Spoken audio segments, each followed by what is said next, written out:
Do you know that the devil is relentless in his pursuit to invade the mind and disrupt the relationship between man and God? Let's dive deeper into this battle, where the devil's subtle manipulations creep into the thoughts, leading us astray. We face constant attacks in our minds.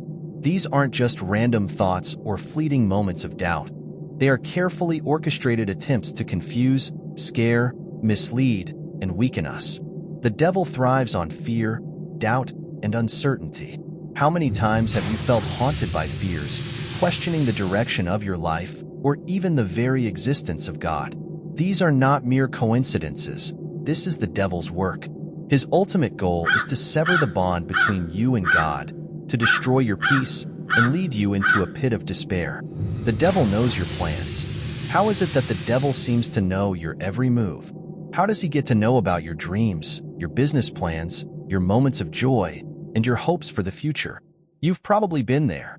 You have a big business deal on the horizon, and just as you think everything is in place, something goes wrong. You plan a beautiful dinner with someone special, only to have it canceled out of nowhere. You've been saving for months to buy that dream home, only to encounter a setback that drains your savings and leaves you empty-handed. These are not random events. They are carefully timed disruptions, meant to plant doubt and frustration. But here's the twist. How does the devil know all this? How does he have such precise knowledge of your life? It might be surprising, but the devil doesn't have the power to read your mind directly. Instead, we often tell him everything ourselves. When you talk about that business deal with a colleague, or share your dinner plans with a friend, or excitedly discuss your dream home with your family, you are unknowingly giving the devil all the information he needs to attack. Every word you speak, every detail you share, becomes a window into your plans. The devil is listening, waiting for his moment to intervene. The devil's manipulation through your words.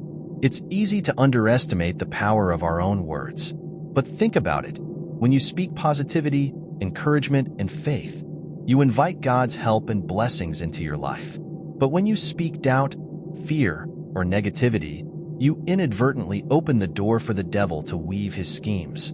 He's listening, waiting for the opportunity to turn your words into obstacles, to use your own doubts and fears against you.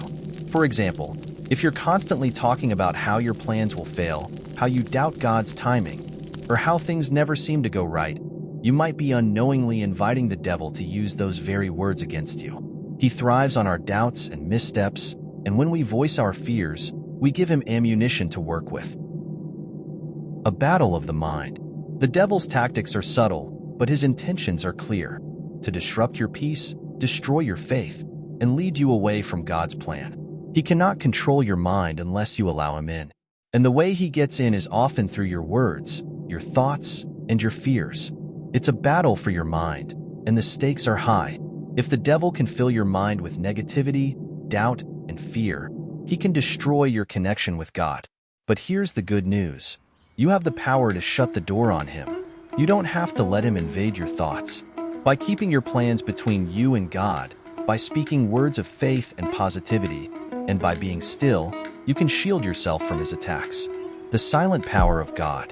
This is where the wisdom of Psalm 46 verse 10 comes into play. Be still and know that I am God.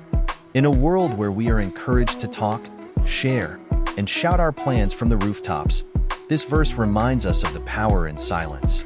It is in stillness, in quiet moments with God, that we find strength and protection.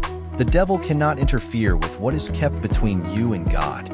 Your plans, your thoughts, your desires, when shared only with God, remain safe from his interference. The older generation always warns us, keep your plans to yourself. Do not speak them aloud, for you do not know what forces may hear.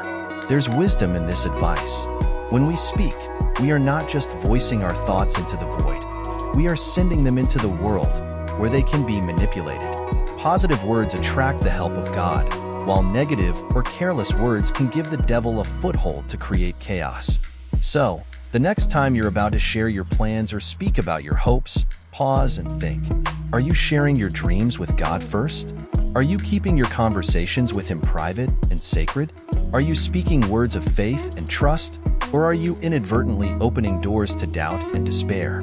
God's words in Psalm 46 verse 10 are a reminder that in the quiet, in the stillness, we find true strength. It's in those moments of silence that we can hear God's voice clearly, and that's when the devil has no place to invade. Be still, know that he is God, and remember, what you speak has power. Speak life, speak hope, and speak faith, and the devil will have no foothold in your life. In the end, the best weapon against the devil's subtle attacks is your relationship with God. Keep it close, keep it sacred, and keep it private. The devil may try to invade your mind, but when you are still with God, his influence will fade away.